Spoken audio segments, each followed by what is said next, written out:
Сіз өзіңізді қанша пайыз бақыттымын деп ойлайсыз? Сізде 30 секунд уақыт. Ойланып, өзіңізді қанша пайызға теңейсіз? Ойыңызда сақтап тұрыңыз. Сәлем, бұл қызықша мотивация және медитациялар каналы. Өз ойыңызды өзгертіп, өміріңіздің жақсы жаққа өзгергенін қаласаңыз, бақытыңызды тапқыңыз келсе, видеоны соңына дейін қарап, каналға тіркеліңіз. Қазіргі заман өте мықты дамыған заман. Теледидар, телефон, компьютер, автоматтастырылған барлық техникалардың дамыған уақыты. Әрине, бұл да бақыттың бір түрі десек болады. Алыстағы ағайыныңды жақындатып қалаған кезде көре аласыз. Амандығын біле аласыз. Әлемдегі болып жатырған барлық жаңалықтардан хабардар болып отырасыз. Қарап отырсақ, бір мемлекеттерде су тасқыны, бір мемлекеттерде жер сілкінісі. Жылап жатырғандар, үйсіз-күйсіз жаурап жатырғандар. Төсек тартып ауырып жатыр. Біреулер ішпей-жемей жинап, тіпті оның рахатында көрмей дүниеден өтіп жатыр. Осыларды көргенде қандай ойға шомыласыз? Өзіңізді қанша пайызға бақыттымын деп ойлайсыз? Көпшілік адамдар байқуатты, бақытты боламын деп көп еңбек етеді. Себебі бақытты ақшаға сатып аламын деп ойлайды. Бақытты сезіну үшін ақшасына ішімдік сатып алады. Немесе олар бақытты үлкен табыс, жетістік деп ойлайды. Немесе үйленген соң бақытты боламын. Балалы шағалы болсам, менен асқан бақытты жан жоқ деп ойлайды. Үй алсам, машина алсам, саяхатқа шықсам, тағысын тағы. Иә, бұл өте дұрыс.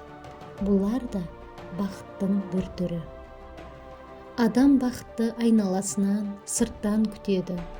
Бірақ бұл бақыттар уақытша, денсаулық та уақытша, сүйікті адамың да уақытша, саяхаттарыңыз да, ақшаларың да, байлығың да, мансабың да, бәрі уақытша. Тіпті біздің өміріміз де уақытша.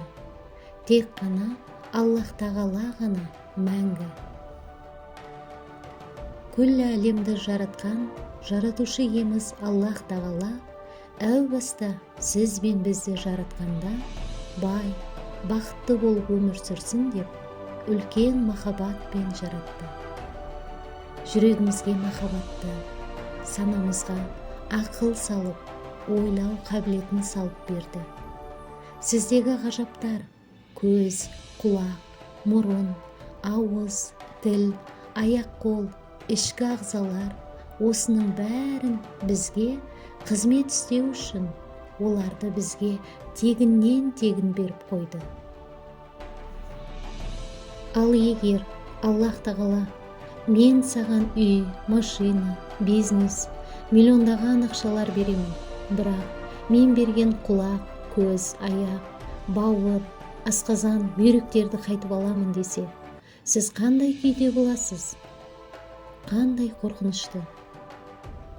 Осы ағзаларымыздың бізде бар болғаны, оларды сұлу, көркем етіп жаратқаны, шегі жоқ, тегін ауаны жұтып отырғанымыздың өзі бақыт емес пе? Алланың осы берген нығметтеріне шүкіршілік етпей, адамға байлық келуі. Сіздің миллиондаған ақшаларыңыз, мал-мүлкіңіз бар делік. Ал жүрегіңізде қорқыныш. Осы мал-мүлкімді кім алып қояр екен? Кім келіп, қарыз сұрап тынышымды алады деген ойдың ұшқыны сізде бар болса, ол ұлғайып, мазаңызды алады. Бойыңызды үрей, қорқыныш, жүрегіңізді сенімсіздік басады. Не болса содан шошып, кім болса содан күмәнданып өмір сүретін адам ешқашан бақыттың ләззатын сезінбейді. Ондай адам ешқашан мақсатына да жетпейді. Керісінше, барынан айырылады. Адам бақытты айналасынан, сырттан іздейді. Ал бақыт та, байлық та әр адамның өзінің ішінде. Бақыт деген ол жүректің тыныштығы. Жүректер Алланы еске алумен тынышталады. Айналаңызға шүкіршілікпен, махаббатпен қарағанда, қолыңыздағы аз болса да шүкіршілік еткенде, сабырға келгенде, Аллах тағала бақыт есіктерін, ризық есіктерін ашып қояды. Бойыңыздағы бүкіл реніштен, ашу-ызадан құтылыңыз. Оларды босатыңыз. Жек көрген адамыңызды жақсы көріңіз. Олардан кешірім сұраңыз. Сен бір қадам жасасаң, мен 10 қадам жасаймын деген Аллах тағаланың уәдесі бар емес пе? Бірінші, сіз шынайы жақсы көріңіз. Сонда ол автоматты түрде сізді жақсы көреді. Бақытты айналадан іздеудің қажеті жоқ. Бақыт сіздің өзіңіздің ішіңізде, ойыңызда.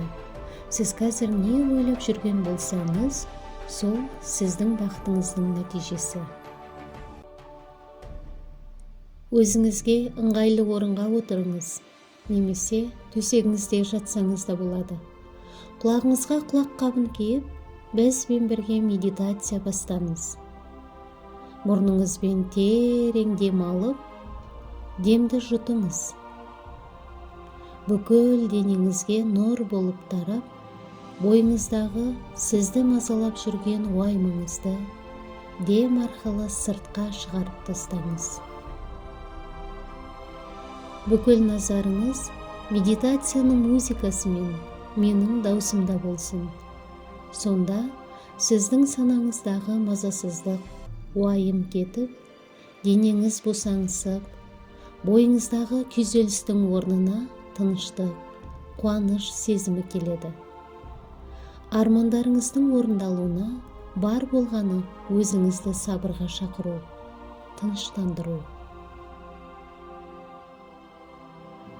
Тағы да терең дем алып, ауаны жұтыңыз. Жұтып жатырған ауаның рахатын сезініңіз. Аузыңыздан ұзақ дем шығарыңыз. Бойыңызды босатыңыз. Аяқ қолдарыңызды еркін жіберіңіз. Дем алысыңызды жеңілдетіңіз. Еркін дем алып, еркін дем шығарыңыз. Мен жайлап санаймын. Сіз ойша менімен бірге іштей қайталаңыз. 10. Бүкіл денеңізді босатыңыз. Бар фокусыңыз менің даусымда болсын. 9. Өзіңізге уәде беріңіз. Мен ойымдағы барлық уайымды, өкпе реніштерімді, қорқыныштарымды, мазамды алып жүрген барлық қарыз кредиттерімнің бәрін Аллах тағалаға тапсырамын. 8. Барлық проблемалардың басыңыздан шығып бара жатырғанын елестетіңіз. Басыңыздың ішінде еш нәрсе жоқ. Басыңыз, денеңіз жеп-жеңіл екенін сезініңіз. Осылардың бәрін реттеу менің қолымнан келмейді. Тек қана Алланың қолынан келеді. 7.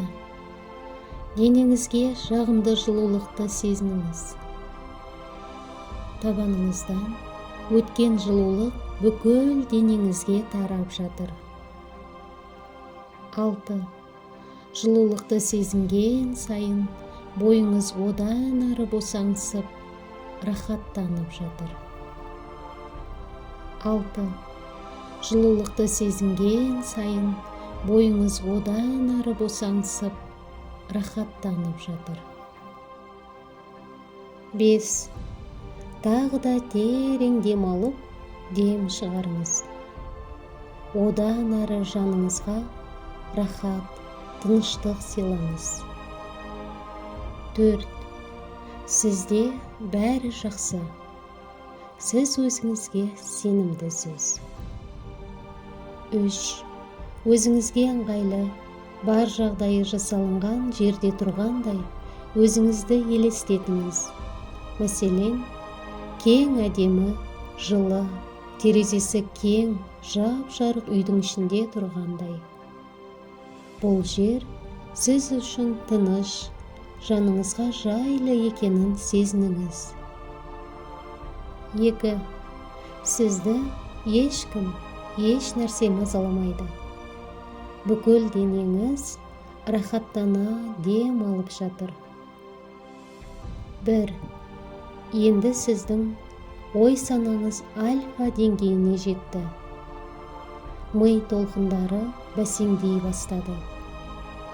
Миыңыз сізді емес, сіз миыңызды басқара аласыз. Миыңызға, санаңызға жақсы ойлар салыңыз. Міне, сіз түп санаңыздың ең терең түбіне шөктіңіз. Сіз өзіңіздің ғаламшарыңыздасыз. Өзіңіздің жан дүниеңізге үңіліп қараңыз. Сіздің жан дүниеңіз, сіздің әлеміңіз, ол сіздің ішіңізде. Әдемі аурасы таза, әсем гүлдермен толы, төбесінен күн нұры шуағын төгіп тұр. Жап-жарық. Ол жерде сіз ғана тұрсыз. Әрі сіз ғана басқара аласыз. Сіз жай адам емессіз. Сізді Аллах Тағала үлкен махаббатпен жаратты. Сізге сондай құдірет берді. Өз ойыңызды, өз денеңізді өзіңіз басқара аласыз. Жүрегіңізді тыңдаңыз. Оның сізге айтары бар. Жүрегіңіз неге ауырады? Неге сыздайды? Себебі сіз оған көңіл бөлмейсіз. Себебі сіз бәрінің проблемасын уайымдап, жүрегіңізге қамап қойғансыз. Жүрегіңізді босатыңыз. Терең дем алып, ұзақ дем шығарыңыз. Шыққан дем арқылы барлық қорқыныш, уайым, күмән, бәрі қап-қара түтін сияқты шығарған деміңізбен сыртқа шығып кетсін.